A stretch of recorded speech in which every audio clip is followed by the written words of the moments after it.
Steve can jump in. Stick around for a bit, bud. All right. Try to get you more used to being on here. So we're live, bud? We are live. All right, we're live, guys. Welcome to another show of MMA Fight Pass. This is our, what is it, Archie? Our third virtual show? Third virtual podcast, yeah.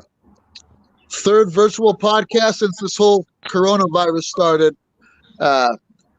Today, I'm pretty honored. We got a pretty cool guest on today. We got 4 different MMA fight promoters. Almost everybody out there, you guys already all know Jeremy Luchau from 559 Fights.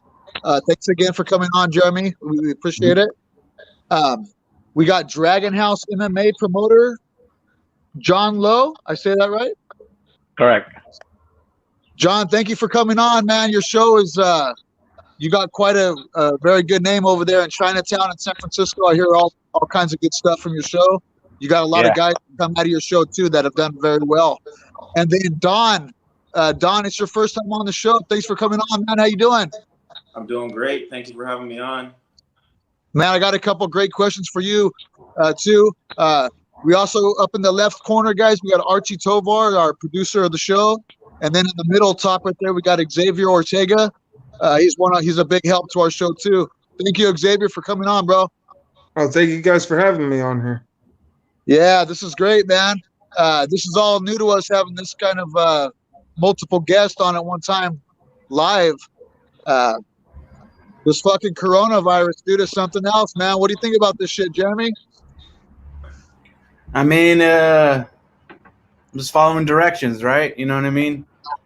I don't know that I'm in the position to speak too much on the actual virus situation. I'm not a expert in that field, so I kind of just follow directions for the time being and stay in my house. I've been doing the same. You're a smart guy. I'd expect nothing less from you, man. It's crazy though, man. It's just the way it shut everything down. John, what about? I hear a lot of good things over there in San Francisco right now, at the hospitals and things. Like you guys are taking care of things very well. You live in San Francisco? Yep, I live in San Francisco. Yes. Right there in Chinatown, or what? No, I live in close to Ocean Beach, which means all the people just kind of like treat it like a vacation here. Every time I go outside, take a little walk, and still pretty upset me to watching a lot of people treat it like a vacation. You know. When you say that, are they not taking it serious? Absolutely not. Absolutely not. You know, it's like a lot of people like, you know, bring the whole family gathering, you know, bonfire at the beach, and they still have a lot of people gathering, like playing volleyballs and doing a bunch of, you know, immature stuff and kind of selfish, you know. Yeah. So pretty sad, you know. Just coughing all over each other, spinning in circles and holding hands. Yeah, exactly. You know, but what can you do? You know, just do your part. Nothing. And, you know, that's all you can do, right? You know, all I've been doing is staying at home. Besides going to work, I work at Costco, and like there too, everybody's there every day with their whole family, coughing and sniffling on each other. But when I get out of work, I just been trying to stay at home with the family. You know what I mean? Cook all my food here and do everything here. But it's a trippy thing for me, man. What about you, Don? Where do you live at? Napa, Sonoma area, and the same thing. People are taking it serious, but they're not taking it serious at the same time. I feel like we have an older population here, so a lot of people have been distancing pretty well. They have masks on, but there's still kids out running around, you know, trying to do workouts outside, hanging out. But it's not that bad. People are taking it pretty well over here. That's good. But man, what I've noticed with the mask is I feel like most of the people over here where we live, I think most of them are just wearing that mask like it's the cool thing to do. Mm-hmm. They got pictures painted on there and flowers and stuff on there. It's nuts, man. Archie, what's going on, bud? Hey, man. Well, you know what? Just keeping busy, Tommy. I have a question for all the promoters here. You know, fire away. You know, at first, you guys had shows planned. And I was curious as to how many shows were canceled so far up to this point for you guys. And when did you guys first hear about that you guys had to cancel your show? And how did you handle talking to your audience, to your fighters? How did you handle getting the message across? I guess we'll start with you, Jeremy. I mean, everything kind of started going down. I mean, a day and a half, 2 days before our March 13th date. So, probably 2 days ahead of that, Tuesday, Wednesday, a lot of the coaches and fighters, we all kind of started communicating, and we're trying to be proactive and find a way to still have fights. It came down to, it was supposed to be less than 250 people, and then all of a sudden from there it went to, the commission said no fights at all on the morning of the event. So that was the first fight that was canceled. I had to show April 25th that we had to cancel, and then May the 16th we had an event, and they just recently, I think it was last week, maybe the week before, they said that we needed to postpone May's events. So I mean, I'm in a situation where we run a series of events, so there's a show every month. So it's not necessarily canceling. We're just kind of pressing everything to the next month, So it's not a situation where I'm having to relook at dates or venues or anything like that. Our schedule's already out for the year, so we're just kind of just pressing along. But I think ultimately it's just good communication with all the camps, the managers, seeing what they want to do, seeing what the fighters want to do, and kind of being proactive and letting guys know what the dates are that are upcoming, and if they're available for those dates, if they're staying in shape in their home gyms, you know what I mean? If coaches coming over to hit pads with them or whatever the situation may call for, because obviously at some point there's going to be a lift and then there's going to be fights, and you're going to need to make sure the athletes are prepared for that. All right, nice. Zhong, same with you. How many shows have you missed? How did you handle talking to your crew, your fighters, your audience there, your community, San Francisco area? I mean, just all those. How have you handled it? What's going on there? Pretty much the same like Jeremy. I my show is April 11. Actually, we are. By the end of when the first quarantine started, I talked to the commission. They actually allow me to have the shows. I could keep it going, and nothing is gonna stopping you, but things changing by the day, and every day is different news. And then a couple of days later, and CSAC give me a call and tell me their office even shutting down. I'm like, oh shit, it's good out of kind of out of luck for me. So my show have to postpone as well, and now I'm just kind of looking at I got another show locked in. It's gonna be in Cow Palace, August 8th. It's gonna be a pro show, and I'm looking at maybe do something in June, but I'm not even sure the city will allow us to do the June fight.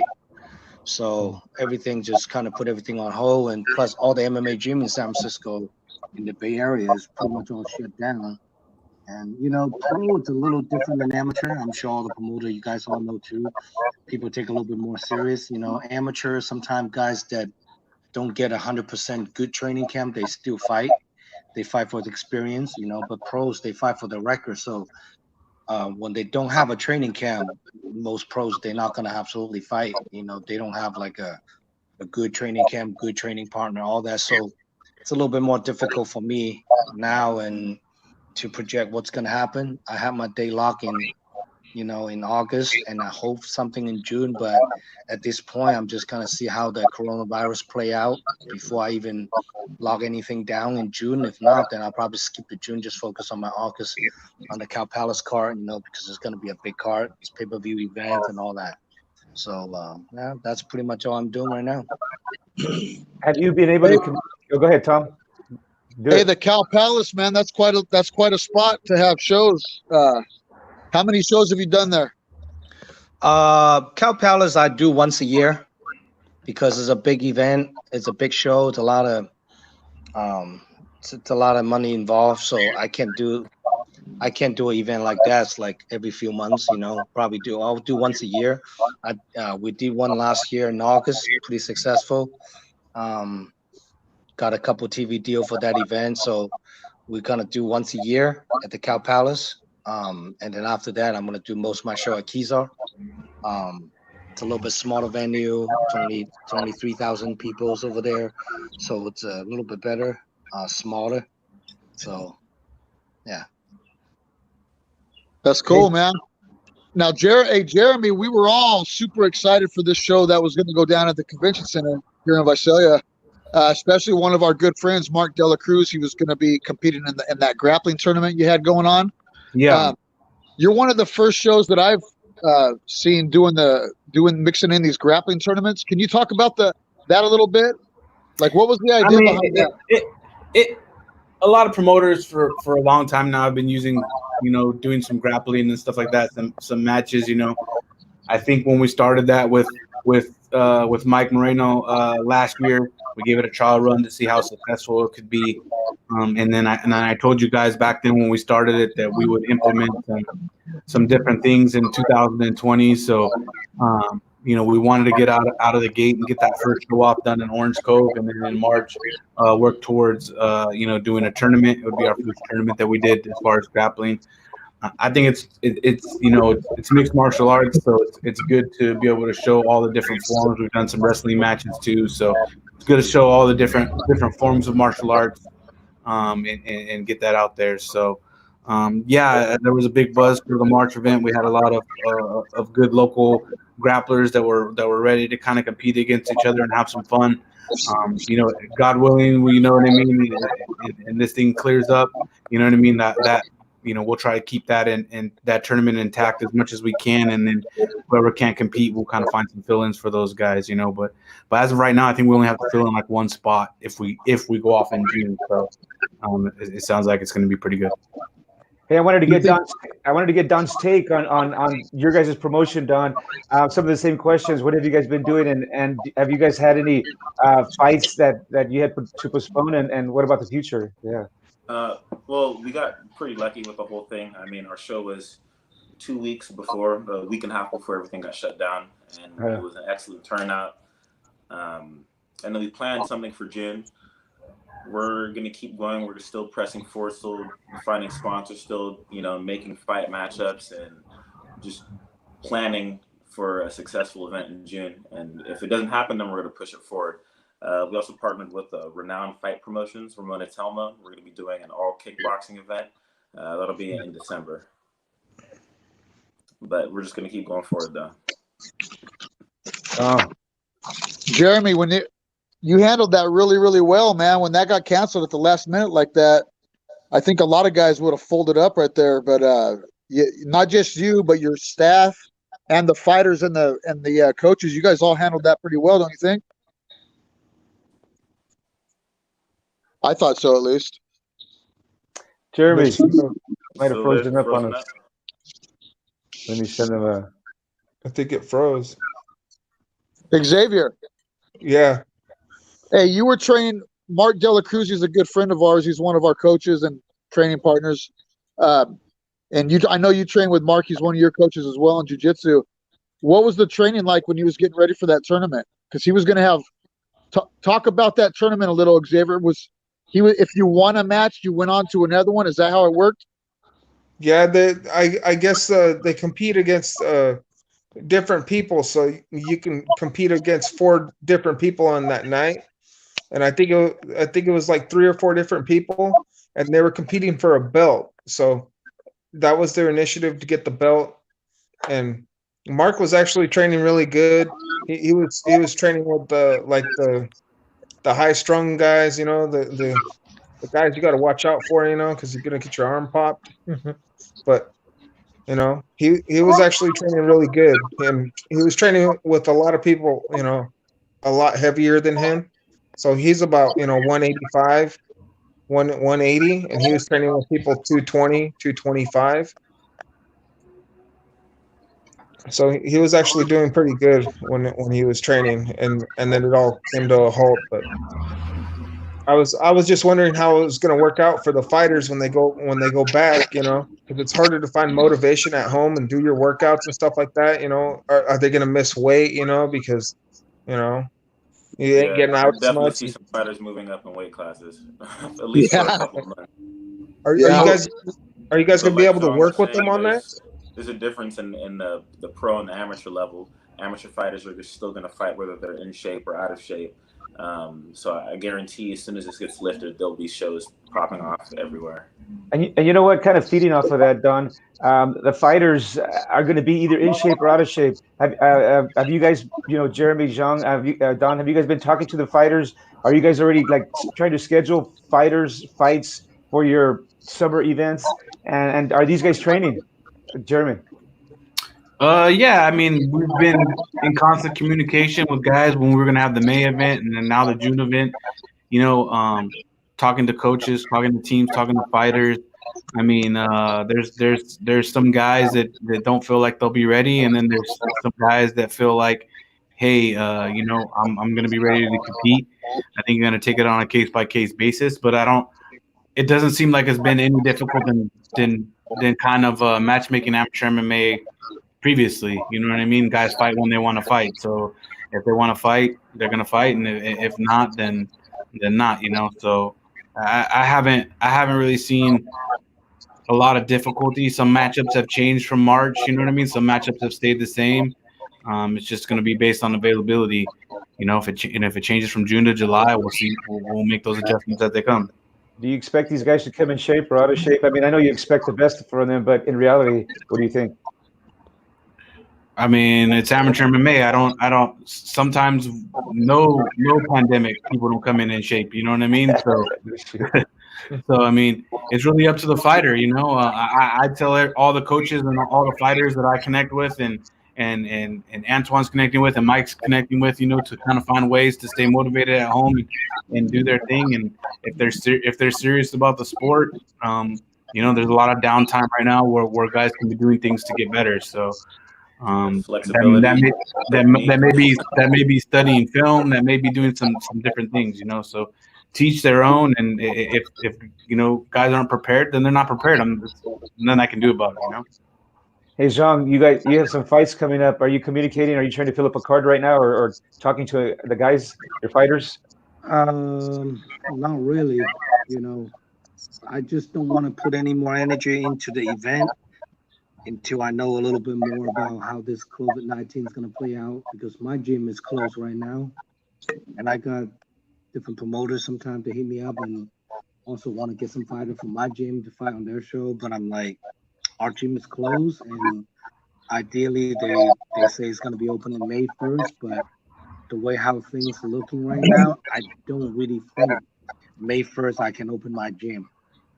So I just take this as an opportunity, just spend time with my kids and my families, and I'm not really doing a whole lot, and trying not to put my mind into that working zone and trying to build a fight card, because once you get into that zone and you pretty much 24/7 to work on the fight card. You know how everybody promotes shows knows, and once you start your fight card, you're pretty much on your clock 24/7. So I trying to kind of take a little break right now and just not even think about too much. I need to get my gym open and get all the fighters back in training first, and then and then after that, I'll reach out to people and see what's up. Well, the governor told us today pretty much that first week of May they might come out with some kind of decisions, but at this point, it seems like it's going to get extended past May 1st. It seems like if a lot of gym owners have been affected, not mostly, but I mean that's what we're around health and fitness, and not too many gym owners are taking it this lightly, and they're getting a little antsy out there, right, Tom? What do you think? Yeah, absolutely. That's the thing though. Like everybody's talk about the Pete is coming out in a week, and the last few days, San Francisco to have like 1,000 new cases for the last few days, 1,000 a day, 1,000 a day. Wow. So I really don't know how this is gonna play out. And even though hopefully by the end of the month things can slow down a little bit, but I personally hope they will open, but I don't think they should open back up, because if they open back up, it can be potentially like drive this thing a lot longer. It might be the whole 2020. Who knows?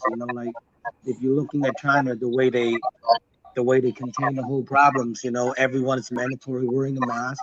like mandatory. You can't even get on the street without wearing a mask, and then you get arrested. You know, makes it's sense. not like here.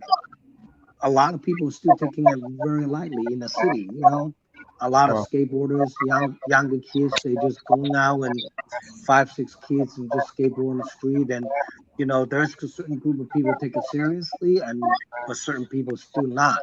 And that certain people is probably a small portion of it, but that small portion of it, it's probably going to be the one dragging this whole thing a lot longer. So, Yeah.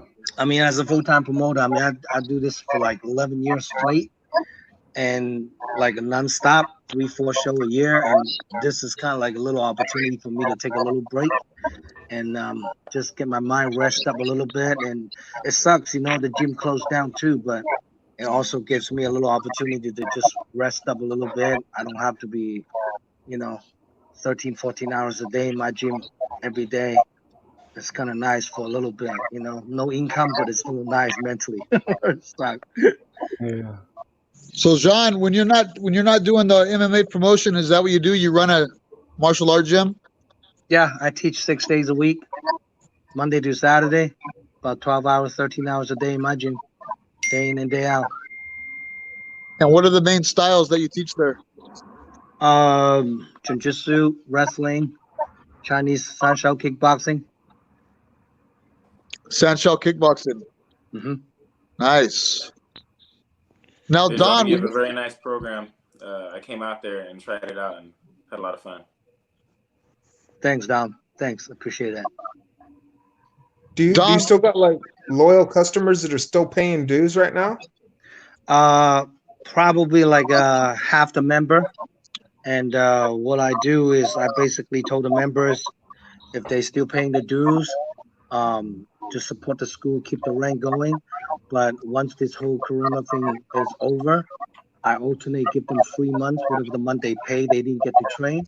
I'll just maybe every other month I give them 3 months so they can catch up the bill they pay to support the school to get through this tough time. Yeah, that's what it's about. We all got to watch out for each other in this time of crisis. Yeah. I doubt a lot of people are, though. Don, what are you doing on the side, bud?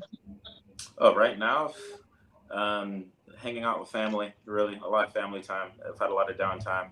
I was working in a restaurant before this, so that was shut down. So now I'm just hanging out, you know. I've been working on projects at home. I'm selling some artwork. I do art also, and that's about it. You do art. That's nice. Little artwork's always good for the world. Hey, Don, before we went live, we were talking, and you said that you trained with Jerry Bohlander? Yeah. I'm not sure if a lot of people out there, a lot of the younger generation remembers who Jerry Bohlander was, but he was kind of a legendary guy from the UFC who trained. He was a guy that I believe he trained with Ken Shamrock. Yeah. And he fought in the early UFC days. But, dude, he was a handful, man. What was it like training with him? It was awesome. I mean, I loved training with him for the whole time up until he stopped. And, I learned a lot of good life lessons training with Jerry, for sure. He was the UFC 12 champ. He was in the lineage of the Lions then, so he was in the beginning. Back when lightweight was 200 pounds and under, and, you know, everything else was was everything else. But, yeah, it was a good time. But now I pretty much coach and train when I can. Yeah, Archie, do you remember Jerry Bohlander? You know, the name sounds familiar, but not right now, Tom. Damn it. He fought in the David Goliath tournament. Wow. A lot of exciting fights. If you ever have a chance, look up the first 15 UFCs, you'll see him. That's crazy. And Jeremy, I know you trained with all kinds of people, a lot of these different local guys.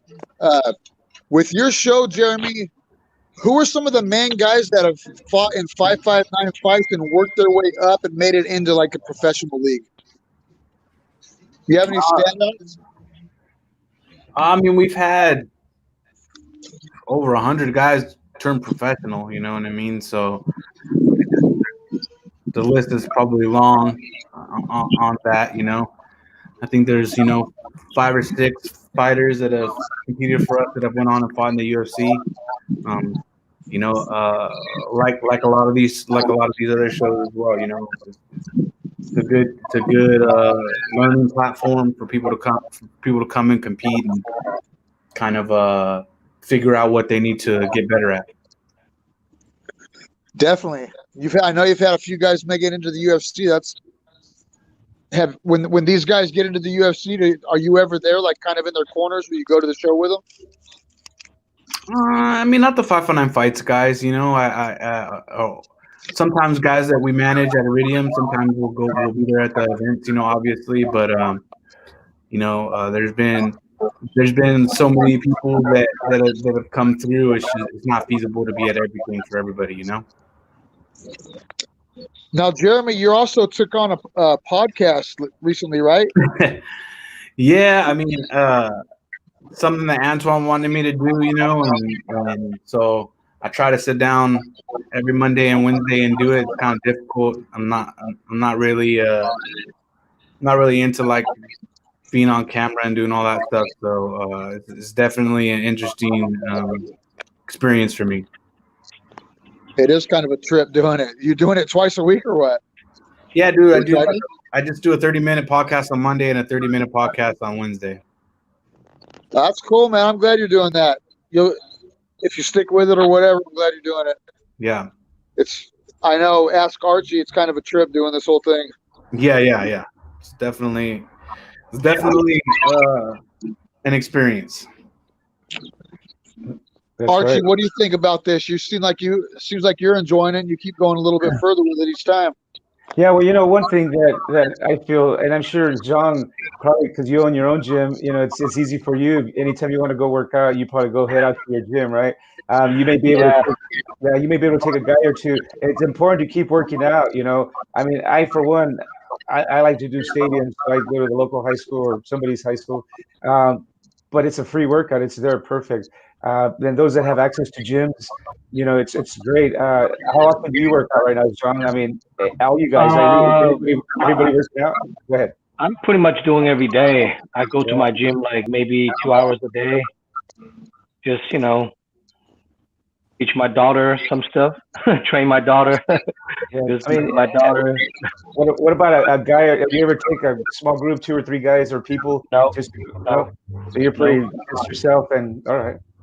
Yeah, I'm taking it pretty seriously because, you know, I know 3 of the people I know already got COVID, and one of them is in ICU right now.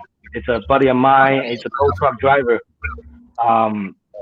You know, it's like he doesn't listen to me. I've been telling him, like, wearing a mask everywhere you go and don't take this lightly. And then 2 weeks ago, Friday morning, he went to tow a car.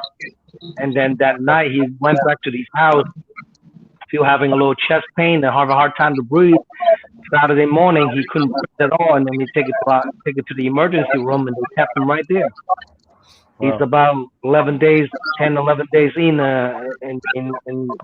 ICU now, is fighting for his life. And, you know, and another friend of mine is a student's sister who also got it, you know, went to a little kind of a gathering with a couple coworkers, you know. I just don't want to take that chance because, you know, my girlfriend have asthma, my daughter have asthma. I don't want to take it lightly. That's why I tell all the gym members, you know, no one allowed to come in at all, period. They can come by the gym, borrow a dumbbell, borrow a kettlebell, bring back to their apartment. So, like, I have like a 30 kettlebells now, like a 20 of them is already out on somebody's house or something. So each student get 1 or 2 kettlebells and they can do their own thing at home. Yeah, because people are still finding time to work out. Tom, you go for your runs in the morning. I mean, there's things to do out there, right? Yeah. I mean, I live across the street from Golden Gate Park, so there you go. It's like the really odd moment where there's not too many people there, and then just go for a little small jog and small walk, and you know, bring my family with me, and that's pretty much it. And then I stop by the gym afternoon and hit some weights and hit the bags, and you know, do a little something every day. I think it's kind of keeping your immune system strong too by working out and keeping your mind sharp. Are you doing any videos for your students to watch? and train? Not really. I know a lot of gyms they start doing those video training sessions. But for me, like I say, I've been running a gym in San Francisco for 24 years. You know, it's like I started my gym in 1996. The first MMA gym in the city, and it's nice for me to take a little break. I just want to have a little mental break. You know. So it's not the perfect idea to get a little long vacation for myself, but it is what it is, and I'll take advantage of this time to spend time, a lot of time spent with my family, my daughter, and I'm a one happy person, you know. I got 2 little ones running around at home, and I love it. But it sucks. Can't make money. Yeah, you got to heal up sometime, man. After a while, you get all beat up. Yeah, absolutely. You know, I got some elbow injuries, shoulder injuries, and knee injuries, and now it's time for me to heal up a little bit, you know. For real. Hey, but chilling with the family like that, like we're able to do right now, is priceless, man. Even if you're not making money. I know, priceless, right? bro. I know. It's absolutely true, though. Like, it's really true. Like, I see a lot of guys that busy working and never spend time with the families, and because they have to hustle, like, a lot of guys are actually, you know, happy. I saw a lot of social media guys to hang out with their family, have a lot of fun, and I'm like, damn, that's good. That's good too, you know. Hey, have any of you guys heard anything about getting a check from the government? I haven't get a goddamn check yet. I don't know about Jeremy and Dom, but I haven't get a check yet. Jeremy, anything? No, man, they're not helping us. Corona, all the fighters out there that keep trying to go and wrestle with each other, y'all need to stop. Seriously. Absolutely, I agree. Stop trying to wrestle, sweating and spitting all over each other. It's ridiculous. Like the sooner we stop doing that stuff, the sooner we go back to normal. That's people not taking this shit serious, man. Yeah. Hey, it's hard to stay at home though, dude. I got to get out every day at least for a bike ride or a jog or something. You know what I mean? But staying at home, boy, it'll drive you nuts. You have to have something to do, whether it's music, artwork, whatever it is to do. Sun. Don't be depressed. Yeah, you got to get some sun. This is what I've been doing every day, gentlemen. I've been working on a garden. Here we go. That's what's up. That's nice. That's nice. Working a garden's nice too. Hey, and I like to meditate. And there's different ways, as you guys probably know, there's a lot of different ways you can meditate. You don't have to be just sitting there with your eyes closed. Working in a garden is a great meditation, man.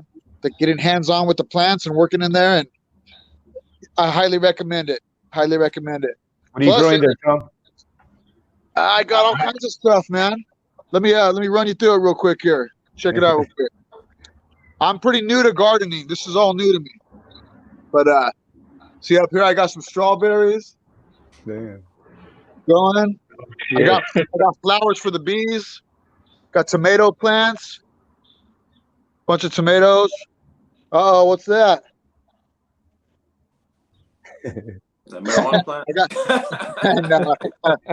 I've done all that. My whole life growing up, I've done all that marijuana. I got plenty of friends doing that. This is all food, man. Blueberries, look at this. First time gardening, huh? Pink lemonade blueberries. Spinach.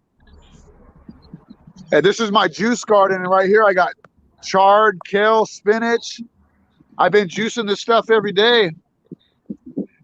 Every day, fresh juice, bro. Lucky you. It's good, man. You feel good. But the whole quarantine, man, is driving me nuts. I can't wait till this is over, when I can get back out with Xavier and go out and have a beer, man. All right. But moving forward, I think it's get a roll in. So many different things. People are probably going to be doing the whole Zoom meetings at home, especially for the MMA gyms. I don't even know how we're going to be able to do large events anymore, you know, or if they're going to have somebody there monitoring how many people are inside, you know. This whole thing is just crazy. Everybody's going to be doing pay-per-views, I guess. And, you know, that's a good from the backyard. Hey, Don, that's a good point. And that kind of segues to some information I heard today, you know, making events, doing events, especially like for all you guys are promoters. an expert out there, but a legit one was talking about holding events, but holding them in smaller numbers. Would you guys oppose to having an event and not having, to have the numbers that you had before and kind of somehow working things out? I mean, what do you think, Jeremy? And if you were to be limited with the people you can, bring into your event, that would suck. I mean, if you're any type of promoter,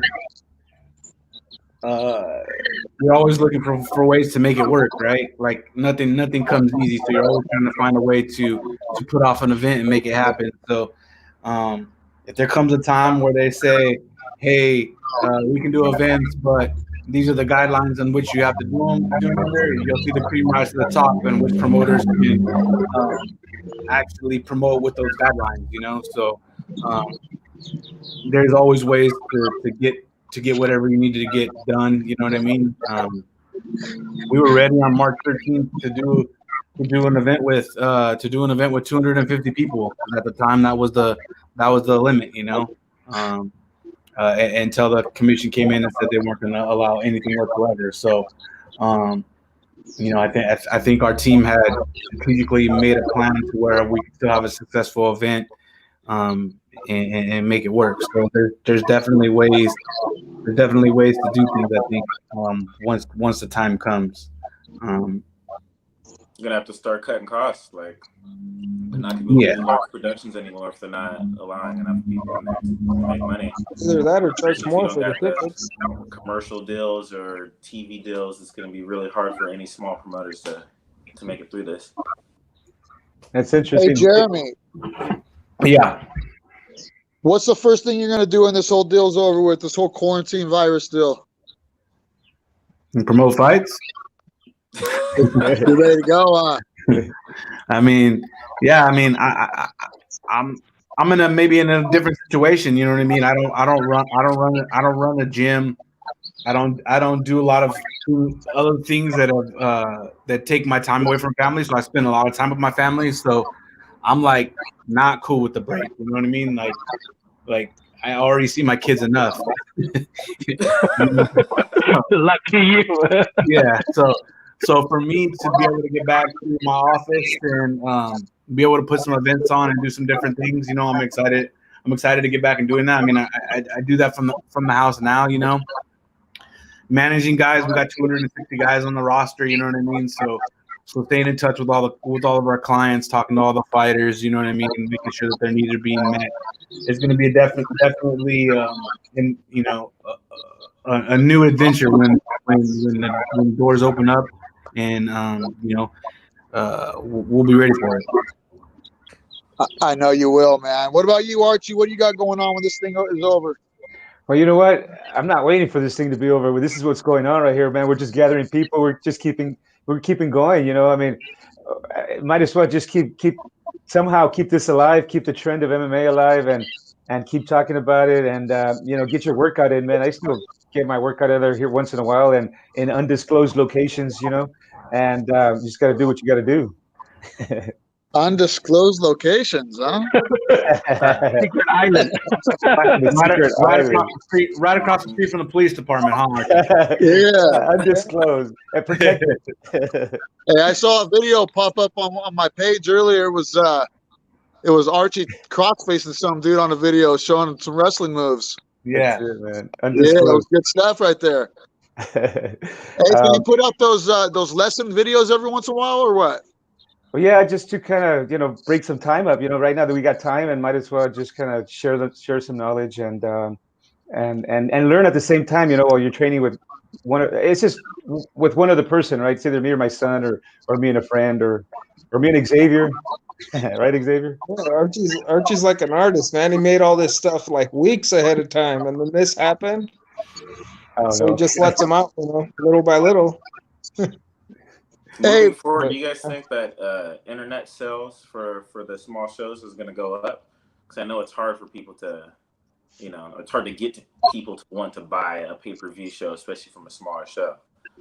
I think it's getting harder and harder to sell pay-per-views for everybody, UFC included. Yeah. There's so many free ways for a guy.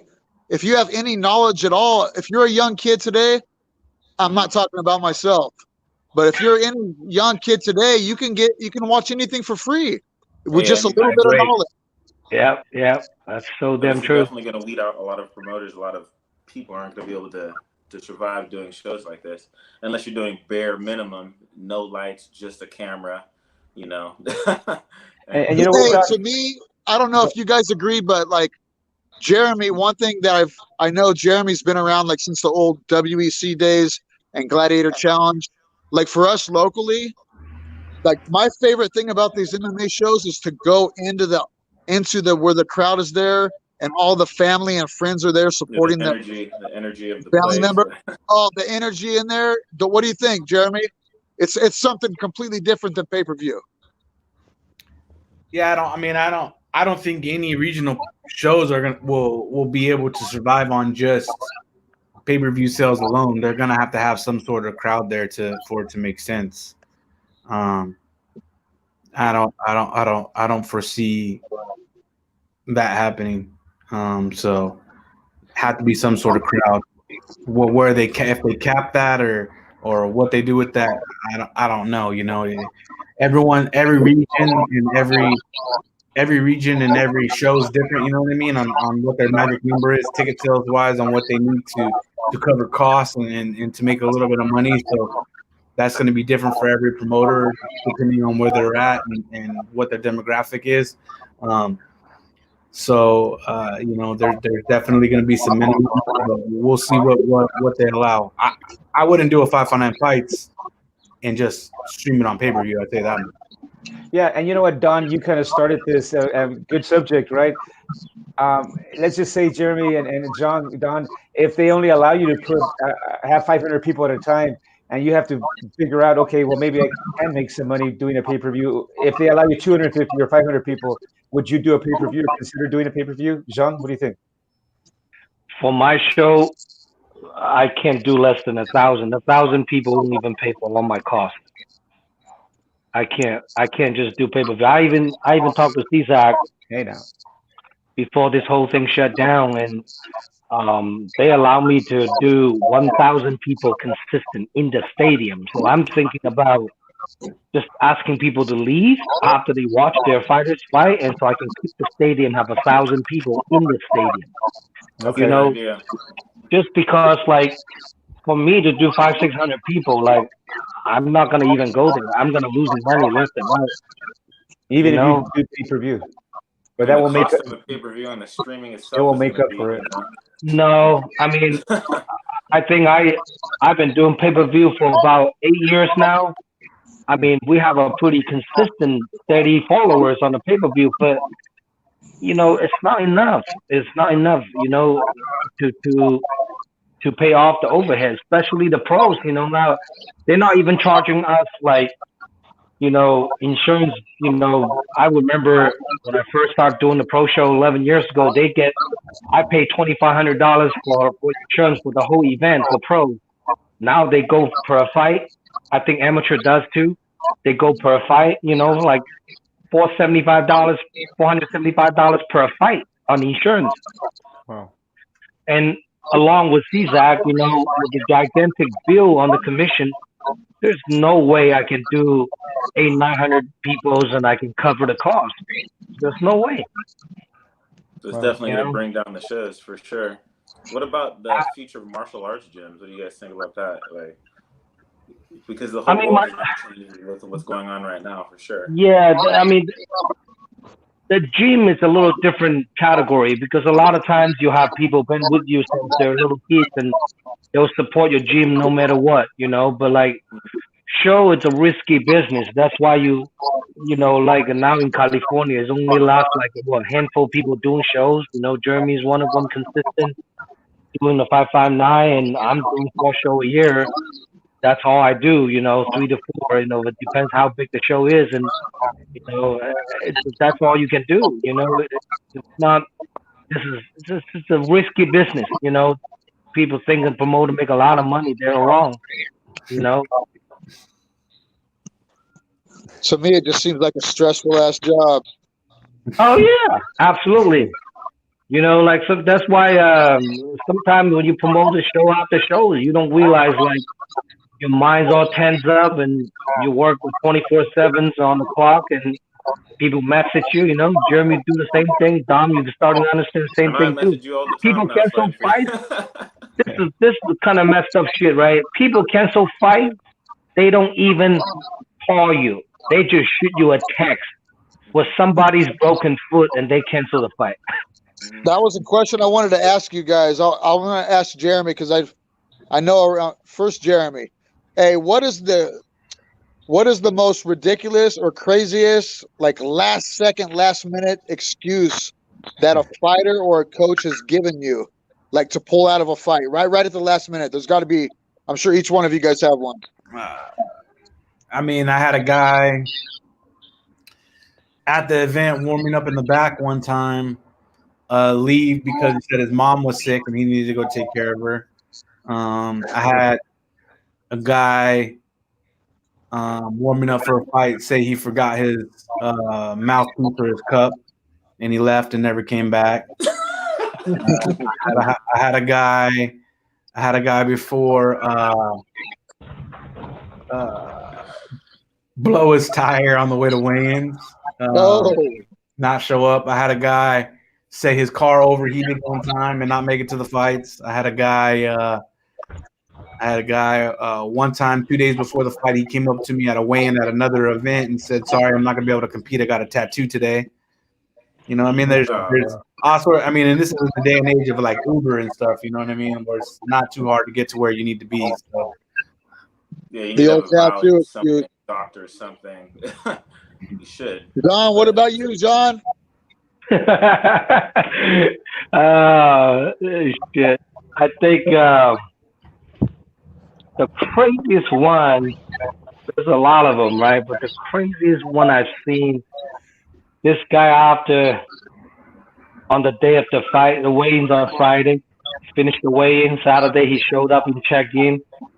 And a few hours before the fight, he's warming up, and all of a sudden he come up to me like, "Bro, I'm gonna pull out a fight." I said, "Why?" "He's too tall."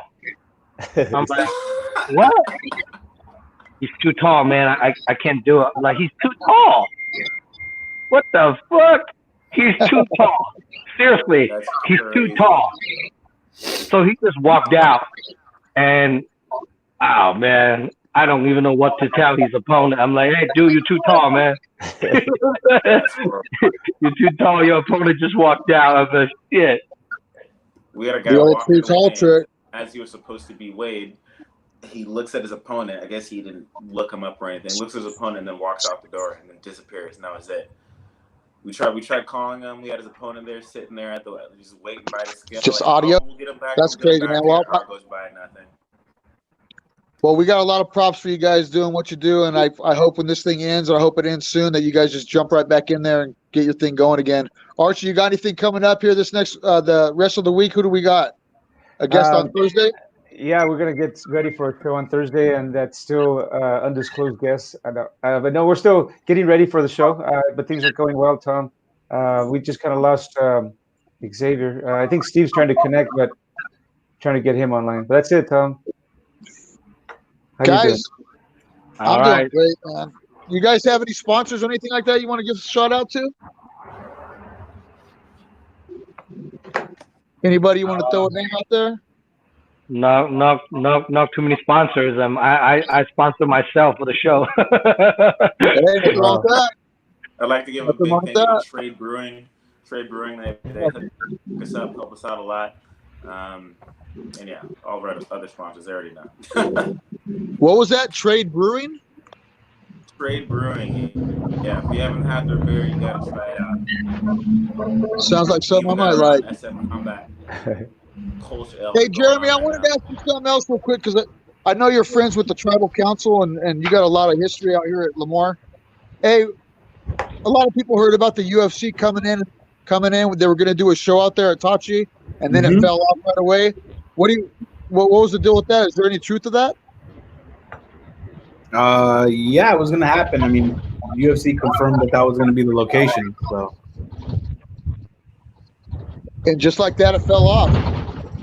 I mean, you know, Dana said that he was told to stand down by Disney and ESPN, so that's what he, you know, whether or not it was from pressure from the governor and the senator in California.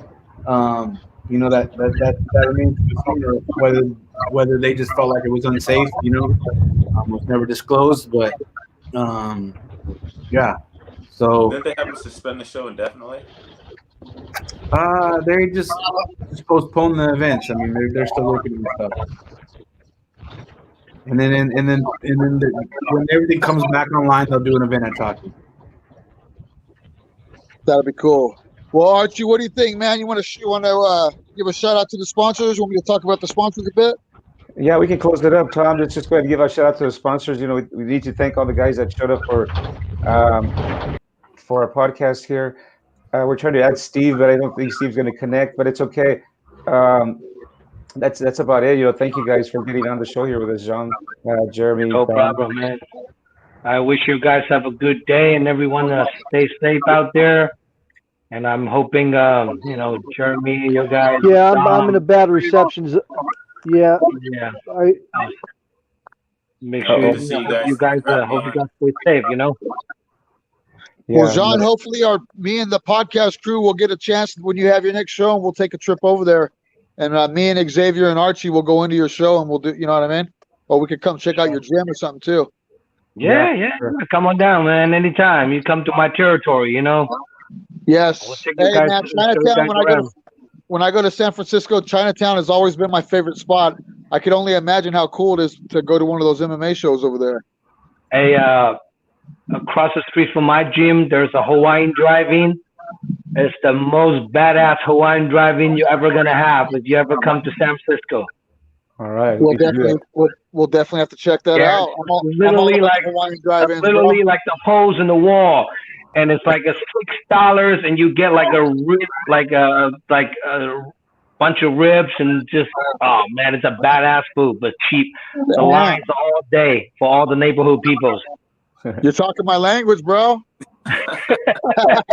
Well, Hey, but anyway, I'm sure a lot of you guys out there probably been fucking around with CBD oil, and there's a whole bunch of different ones on the market out there. You could get CBD oil at Walmart, or you could go to the dollar store and get CBD oil, but they're not all treated the same, guys. They don't all act the same. They're not all made the same. And I've had a bunch of different CBD sponsors already that I've messed with. And right now we found a good one, a local one that I've been really enjoying a lot. It's called Gentle Art CBD. Not sure if you can see that, but if you go on, they're one of our sponsors, guys.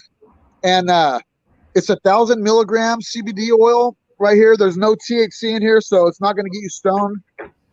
There's other things out there for that if you want that. This is not to get a buzz or anything like that. But what I use it for is I suffer from seizures, from epileptic seizures. And some of the medicines that I'm on gives me anxiety and other feelings that I normally didn't have before. And man, Archie, I want to thank you. And this ain't just some bullshit because I've tried a bunch of different ones. Archie, I really want to thank you for turning me on to this. It doesn't get me stoned. I can use it before work. And man, dude, it's really has helped. I'm not sure who makes this. I know it's a local guy. This has really, really helped my anxiety, man. I'm not even kidding. The anxiety seems like it's really helped a lot. Maybe it's all in my head. But Gentle Art CBD, I like it a lot. What about we got a bunch of different sponsors, too many to name. But if you like Mexican food, La Enchilada Mexican food, where are they located at, Archie? On Fresno on Blackstone. Fresno on Blackstone. Archie brought me a plate of it, but it was tremendous, and Archie goes there all the time. That's another good spot you can go. If you guys want to become a sponsor for MMA Fight Pass, you can contact myself, Tom Owens, or Archie Tovar on Facebook or any of the social outlets. Then we also got Auto Glass in Visalia and Cold Cuts Visalia, two other sponsors that are great. Too many to name, guys, but man, I really appreciate all the sponsors. Archie, anybody you want to give a shout out to? I would just give a shout out to our guest today. You know, thank you guys all. Steve again was trying to connect, but I just couldn't get him on. But everyone else I was on, you know, thanks a bunch, and we're looking forward to the next show. And I was real glad we had all you guys on today. Yeah, Jeremy, man, just one. Right, You cut out when I was trying to tell you, but Hey, I was really proud of you and the way that you handled that when the whole virus went down. It was right on that first week. It was hectic, and man, you just really handled that whole thing. You had a lot of money tied up into that event, and all the fighters and everybody out there, like Mark Delacruz and you know who you guys are. You were all on that show. We're real proud of you guys. You guys handled that really, really well, and I know that the show, when you do it the next time, it's going to be a big success. John, thank you. Don, it was a pleasure getting to know you and having you on. And Steve Barnette, we'll get you on here real soon. But guys, thanks again, and really appreciate it, man. All right, guys. All right. Thank you so much, guys. Xavier Ortega too. We lost you, but thank you, Xavier. We really appreciate everything that you do for us. All right, Don. Take care, Tom. All right. We're off. Okay. Give me a second, Tom. We're getting off the air. What is it?